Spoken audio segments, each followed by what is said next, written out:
Hola a todos, bienvenidos a una sesión más de nuestro curso sobre lógica y filosofía de la lógica aquí en el Pensamiento en Llamas.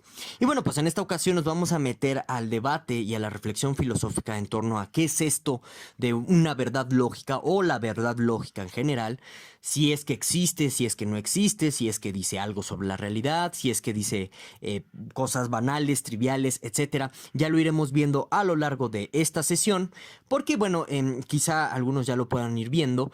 Digamos que la reflexión sobre la verdad lógica en muchos sentidos puede poner en juego o puede poner en cuestionamiento pues la utilidad en última instancia de la lógica. Ya lo iremos tratando a mayor detalle a lo largo de esta sesión. Y bueno, pues como solemos hacer, primero vamos a revisar la parte teórica de la lógica proposicional clásica, que en este sentido pues correspondería meternos a lo que se conoce como la semántica formal de la lógica proposicional clásica, que pues coloquialmente pues ya muchos la pueden conocer en virtud de las famosas tablitas de verdad, como la que pueden ver aquí en la pantalla, que bueno, pues tiene un significado particular. Unos dicen que probablemente no digan nada, en fin, ya lo iremos viendo a lo largo pues de la presente sesión.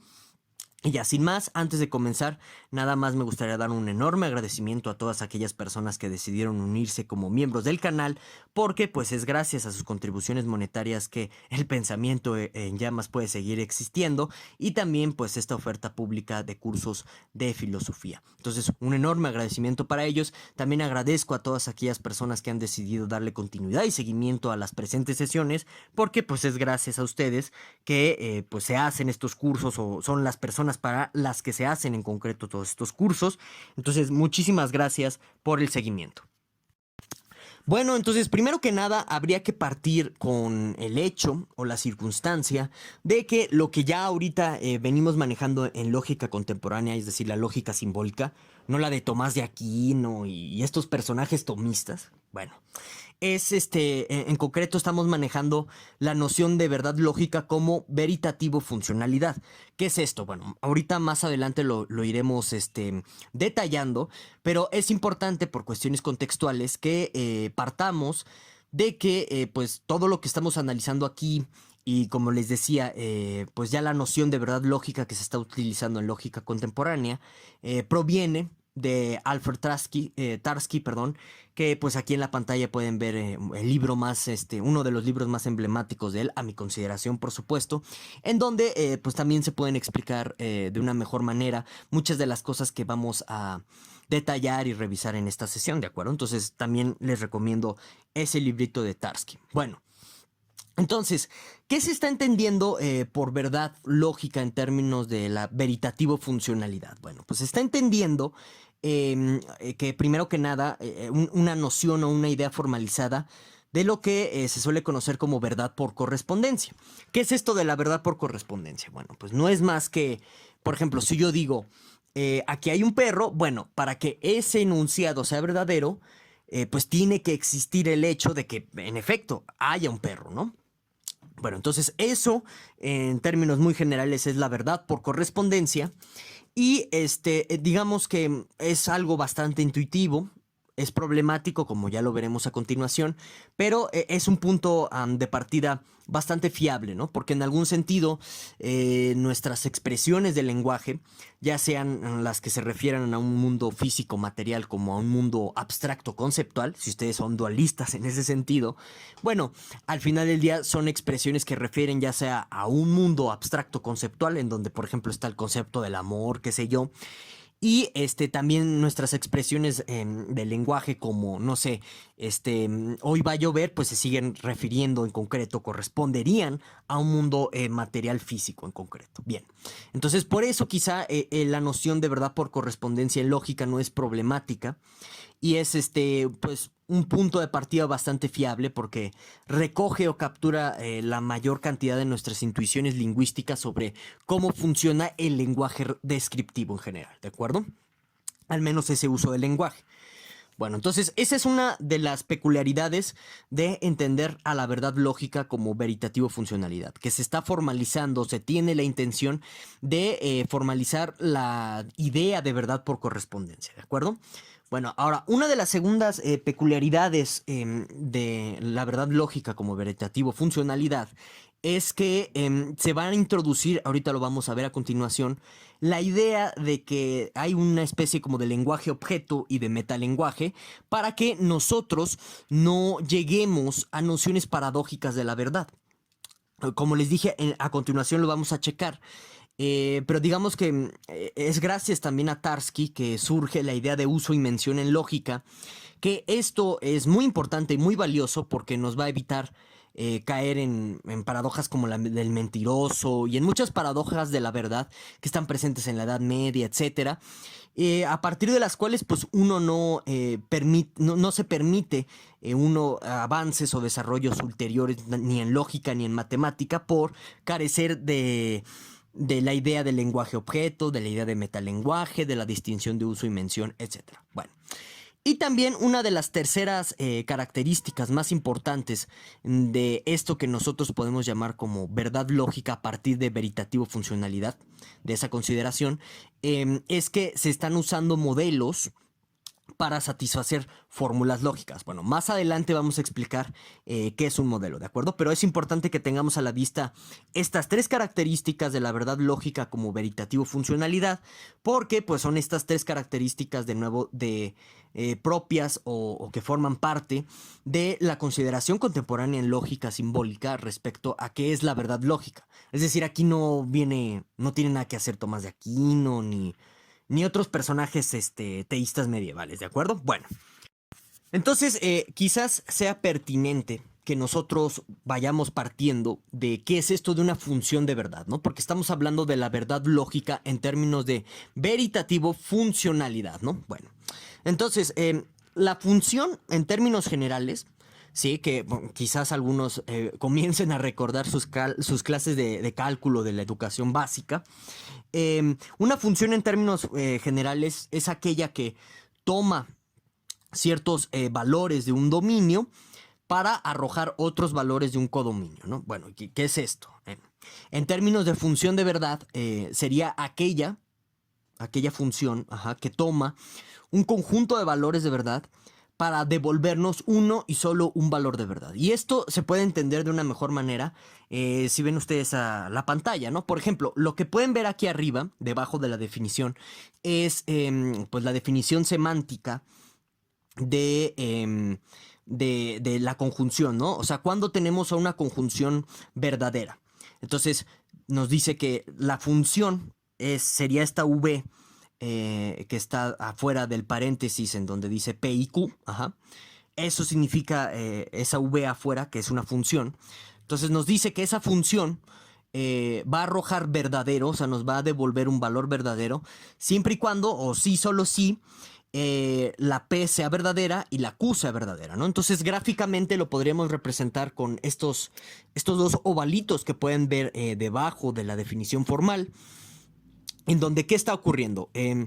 Tomamos el valor verdadero de la P, tomamos el valor verdadero de la Q en el circulito o en el ovalito del lado izquierdo, y lo que nos dice la función es que si tú tomas esos dos valores juntos, entonces puedes tomar el valor verdadero del lado derecho, ¿de acuerdo? Eso es lo que hace, así en términos muy generales, explicándolo de la manera más accesible posible para todo el mundo. Eso es lo que hace una función en términos muy generales. Hay varias propiedades que ya son muy técnicas, que a lo mejor ahorita no son muy convenientes de mencionar. Ya las iremos viendo en otras sesiones. Pero digamos que así es como se estaría comportando una función de verdad. Ahora, las funciones de verdad son composicionales. ¿Qué quiere decir eso? Que lo que hacen es tomar valores de verdad de proposiciones atómicas o de fórmulas atómicas para pues arrojar un valor de verdad en una proposición o en una fórmula compleja. Entonces, aquí en el ejemplo, la proposición atómica en concreto sería la P, la proposición atómica en concreto sería la Q, y ya la proposición compleja o la fórmula compleja es P y Q, ¿de acuerdo? Entonces, ¿qué está sucediendo? La función de verdad toma los valores de verdad de fórmulas atómicas o de proposiciones atómicas simples, etcétera, para arrojar valores de verdad en fórmulas o proposiciones complejas, ¿de acuerdo? Entonces, espero que esto se entienda. También espero que no haya, que me haya dado a entender de la mejor manera posible. Cualquier duda, pregunta, comentario, etcétera, bueno, pues no dudes dejármela aquí abajo en la caja de los comentarios, ¿de acuerdo? Ahora bien, aquí es muy importante considerar qué es esto de la tautología, ¿de acuerdo? La tautología, pues al final del día se suele entender como verdad lógica per se. ¿Por qué? Bueno, pues porque cuando tú tienes en un sistema en donde ya incluiste funciones de verdad, ¿no? En este sentido que acabamos de checar, todo lo que vas a poder demostrar a partir de estas definiciones semánticas de funciones de verdad se van a convertir en teoremas del sistema y son lo que se suele denominar como proposiciones contingentes, ¿no? Pero digamos que la verdad lógica per se, la más excelsa, como ustedes quieran verlo, va a ser la tautología. En este sentido formal, una tautología va a ser aquella en donde para toda interpretación posible de la fórmula, ahorita vamos a checar qué es una interpretación, siempre la fórmula va a resultar verdadera, ¿de acuerdo? Aquí hay que, bueno, ahorita nos metemos también en ese asunto. Entonces, esto es una tautología en su sentido semántico formal. Esto de las interpretaciones, ¿qué significa? Bueno, que justamente yo puedo asignar un valor de verdad diferente o distinto a cada una de las fórmulas atómicas, de tal suerte que en la fórmula compuesta tengo una asignación de valor diferente, ¿no? Eso es al final del día lo que podríamos entender de una manera más accesible la noción de interpretación formal, ¿no? Entonces, aquí en la pantalla, por ejemplo, pueden ver una tautología explicada en términos de las famosas tablitas de verdad. Entonces, en la primera columna pueden ver que hay P, verdadero, verdadero, falso, falso. En la segunda columna pueden ver que hay verdadero, falso, ¿de acuerdo? Un renglón sería leer la tabla de verdad de manera horizontal. Y entonces el primer renglón, que sería el que viene debajo de la P, Q, etcétera, está compuesto por verdadero, verdadero, verdadero, verdadero, ¿verdad? Entonces, ese primer renglón es lo que se conoce como una interpretación, una asignación de interpretación. En términos de los ovalitos anteriores, ahí lo que estaríamos haciendo, lo que le estaríamos diciendo a la función es, tómame los valores de las proposiciones atómicas, o sea, de las simples, cuando sean verdaderos y dime qué resultado arroja. Eso es lo que estamos haciendo en términos de la noción de veritativo funcionalidad de la verdad lógica, ¿de acuerdo? Ahora bien, es importante mencionar esto. Si bien la tautología es la verdad lógica per se, ¿sí? La contradicción va a ser todo lo contrario, es la falsedad lógica per se, ¿de acuerdo? En este sentido, no perdamos de vista lo siguiente, que si en una prueba semántica obtenemos una falsedad, bueno, entonces no es una fórmula que no se puede demostrar dentro del sistema con semántica formal, ¿de acuerdo? Pero cuando tienes en todas las líneas de interpretación falso, falso, falso, eso es lo que se le llama una contradicción. Y en este sentido, como ya les decía, es la falsedad lógica per se, ¿de acuerdo? Hay personas aquí que con teoría de conjuntos tratan de definir un tipo de semántica formal y usan lo que se suele llamar como ínfimos y máximos. No me voy a meter o no voy a dar una semántica en este curso en esos términos, porque considero que se requieren otro tipo de herramientas para entender esas explicaciones. Mejor quedémonos con la formación convencional de la semántica formal a partir de funciones de verdad, ¿de acuerdo? Y bueno, pues ya aquí en pantalla pueden ver las definiciones semánticas de las conectivas lógicas, que de nuevo lo que hacen en las funciones de verdad es dar un valor de verdad a una proposición o una fórmula compleja. Recuerden que una proposición, una fórmula compleja es aquella en donde existe una conectiva lógica del tipo y, la conjunción, la flechita que es el sí entonces, etcétera, en donde pues lo que está haciendo es unir dos o más proposiciones simples, también puede unir otras proposiciones complejas, etc. Bueno, entonces lo que está haciendo la veritativo funcionalidad, la noción de de funciones de verdad es construir o asignar valores de verdad a proposiciones complejas, como por ejemplo la que pueden ver en la primera línea de P y Q, a partir de asignar valores de verdad a proposiciones simples o a fórmulas atómicas, como en este caso de la primera línea es P y Q, ¿de acuerdo? Bueno, entonces la primera línea de lo que pueden ver ustedes en pantalla es la definición de semántica formal de la conjunción clásica, ¿no? Donde nos dice que la única manera para que una conjunción clásica arroje verdadero es que ambos componentes sean verdaderos. Basta con que un componente sea falso para que pues ya la proporción compleja unida por conjunción pues sea falsa. Ahora, aquí abajo después tenemos lo que, lo que podemos ver como una definición de semántica formal de la implicación material, del sí entonces. Entonces, este nos dice que solamente puede ser falso una implicación material sí y solo si lo que tenemos es el consecuente, es decir, la Q, como falso, ¿de acuerdo? Entonces aquí se dan cuenta, la definimos al revés, pero o sea, la definimos en términos de qué es lo que la hace falsa, no lo que la haría verdadera. Pero pues en última instancia es lo mismo, no hay ningún problema.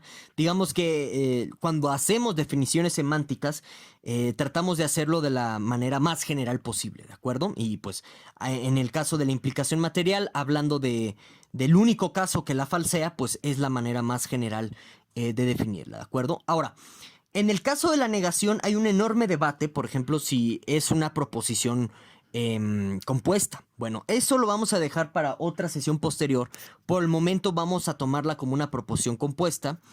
Y aquí simplemente lo que nos está diciendo la definición semántica es que si una proposición en negación es falsa, va a ser falsa si solo si, pues la proposición sin negación es verdadera, ¿no? Así de sencillo. Luego tenemos la definición semántica de la disyunción inclusiva, en donde, bueno, pues esta es el caso, sí, solo sí, o bueno, es verdadera, sí, solo sí, para que, sí, solo sí, cuando en alguno de los componentes de la proposición compleja en disyunción tenemos un único valor, tenemos de pronto una ocurrencia del valor de verdad, verdadero para cualquiera de los componentes, ¿de acuerdo? Nada más va a ser falsa una disyunción inclusiva cuando ambos componentes pues son falsos, ¿no? Y luego aquí ya por último pues les puse la definición en términos de semántica formal del bicondicional, en donde pues en pocas palabras un bicondicional solo puede ser falso si los valores de verdad de los componentes difieren, ¿no? Es decir, si tienes de un lado verdadero y del otro falso.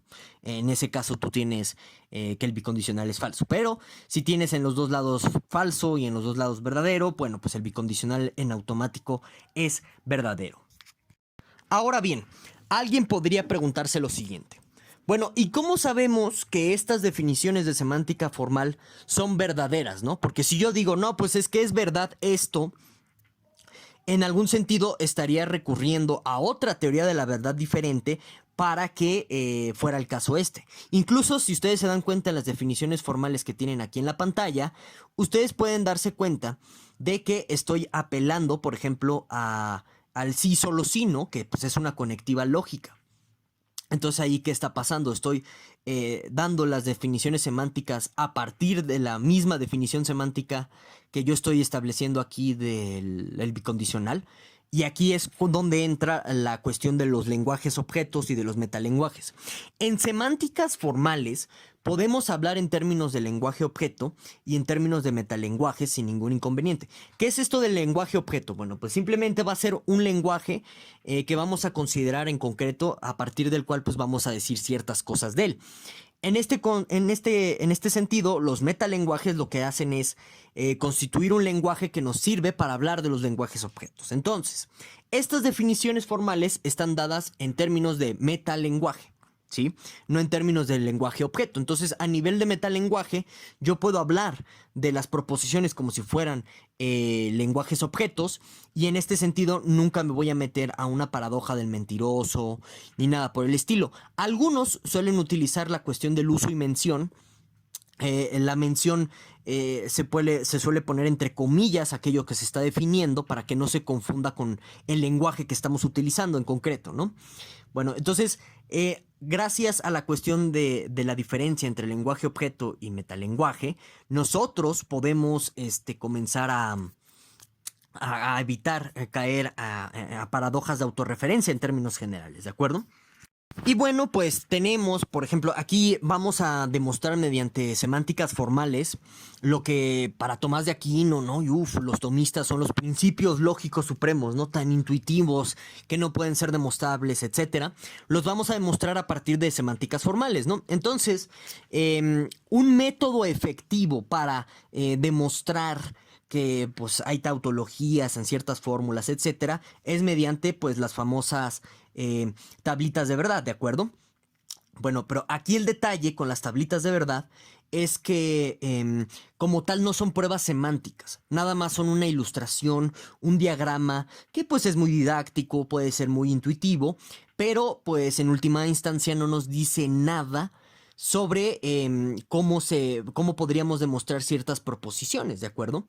Esto no es una demostración formal en sentido estricto. Esto es algo muy importante que hay que tenerlo en cuenta. Por ejemplo, para personas como Wittgenstein, las tablas de verdad dicen algo a nivel metafísico, a nivel semántico. Ya lo iremos viendo pues en los próximos minutos del presente video, ¿no?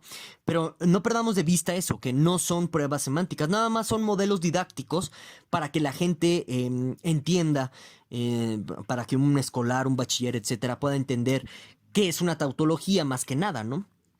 Cuando todo el renglón de la conectiva principal se pinta de verdadero, verdadero, verdadero, bueno, pues ahí estamos hablando de una tautología, pero no son pruebas semánticas en concreto. Por ello, a continuación les voy a presentar pruebas semánticas, cómo se haría una prueba semántica formal usando pues estas definiciones de semántica formal que acabamos de ver, para demostrar en concreto aquí los famosos principios lógicos supremos, que en realidad son teoremas del sistema. Entonces, bueno, pues aquí les pongo en pantalla la demostración tanto del principio de identidad como de la no contradicción, ¿no? Estoy usando reducción al absurdo para que salgan más fáciles las pruebas, ¿no? Para que no alargue demasiado el video. Que en realidad por prueba directa pues obtienen otros 2 o 3 pasos, pero lo prefería hacer así por la brevedad de las pruebas, ¿no? Entonces, ¿cómo comenzamos a trabajar, no? Vamos a la primera prueba. Supongamos que la función de verdad, si P, entonces P va a arrojar como valor falso, ¿no? Supongamos que ese es el caso. Bueno, entonces por definición de la función de verdad de una implicación material, lo que tendríamos es que para que ese condicional sea falso, pues el consecuente tiene que ser necesariamente falso, ¿de acuerdo? Ok, entonces tenemos tenemos que para que sea falso, el consecuente tiene que ser falso y el antecedente pues tendría que ser verdadero, ¿no? Esa es la única interpretación en donde una implicación material es falsa. Entonces, por definición, en el paso 2 obtuvimos lo que pueden ver ustedes en pantalla, en donde la función está asignándole a P el valor verdadero y también le está asignando el valor falso. Entonces, pues eso es una contradicción. Y como es una contradicción, por principio de explosión, que ya hablamos de él en la sesión anterior, pues podemos concluir que es el caso, ¿no? Que es verdad, o sea, que va a arrojar como valor verdadero la función si P, entonces P, ¿no? Entonces así ya demostramos, pues de manera muy concreta y muy puntual, el principio de identidad, ¿no? Este teorema que para pues, los tomistas y Tomás de Aquino es una verdad lógica, suprema, indemostrable, etcétera. Ya le dimos su demostración.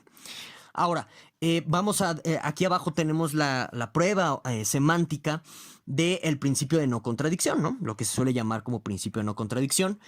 Y es por eso que, ojo aquí con la prueba que vamos a checar, en el video de la sesión pasada diferenciamos entre la explosión lógica, que es en concreto lo que se está usando en estas pruebas, de la forma proposicional de la contradicción. Lo diferenciamos, ¿de acuerdo? Bueno, entonces, recordemos que la explosión es una propiedad del sistema, ¿sí? Porque presiento que alguien me puede decir aquí, no, es que estás usando lo que quieres demostrar, ¿no? Pero no, en realidad la explosión lógica, de nuevo, es una propiedad metalógica del sistema, no es una fórmula en concreto, ¿de acuerdo? Bueno, entonces, supongamos, primer paso de la prueba, que es falso el principio de no contradicción, es decir, que no es el caso, que nos va a arrojar verdadera la función cuando decimos que no es el caso que P y no P, ¿no? Entonces, por definición de uno, ¿eso qué significa? Aplicamos la definición de la negación, que va a ser verdadero la función, o va a arrojar el valor verdadero cuando tenemos P y no P, ¿de acuerdo? Luego, otra vez volvemos a aplicar la definición de qué es una conjunción, qué es lo que hace que una conjunción sea verdadera, que una función que toma dos proporciones en conjuntas, pues, arroja el valor de verdad verdadero. Y aplicando esa definición tendríamos que P arrojaría como valor verdadero y que no P arroja como valor de verdad también verdadero. Ahí aplicamos una definición para que se entienda, para que se vea de una manera más explícita la contradicción. Aplicamos una definición en la negación que sale en el paso 3, que está ahí presente. Y entonces ya tendríamos que se le estaría asignando, la función le estaría asignando a P verdadero y también le estaría asignando a P, la función le estaría asignando el valor de falso. Pues eso es una contradicción y ya de esta forma demostramos el famoso principio de no contradicción. Y es otro teorema, no es un principio lógico supremo, indemostrable, etc. Muy bien, ahora tenemos aquí el principio del tercio excluso, que también es otro teorema. Podemos darle su prueba, que está aquí en la pantalla, en donde, bueno, pues primero suponemos que tercio excluso es falso, es decir, que la función le está asignando a esta fórmula compleja o compuesta el valor falso.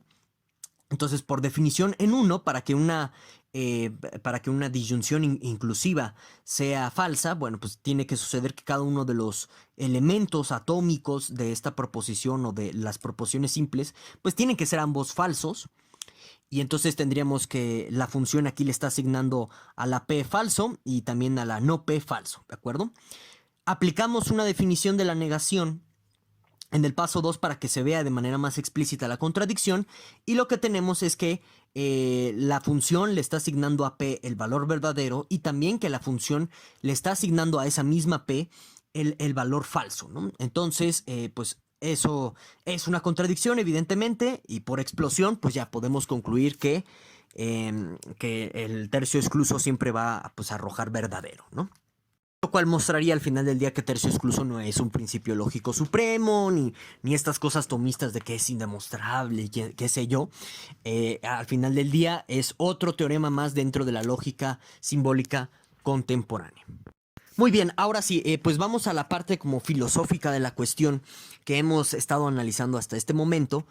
Y curiosamente, pues hay que reconocer lo que Tarski construyó como verdad lógica en términos de veritativo funcionalidad, pues tiene su inspiración en el Tractatus Logico Philosophicus, en esto que se conoce como la Picture Theory, en donde el lenguaje que usamos para hablar de los hechos pues puede hablar de la realidad siempre que esté refiriendo a uno y a un solo hecho en concreto, ¿no? Esto ya lo expliqué a lujo de detalle en el curso sobre el pensamiento de Wittgenstein.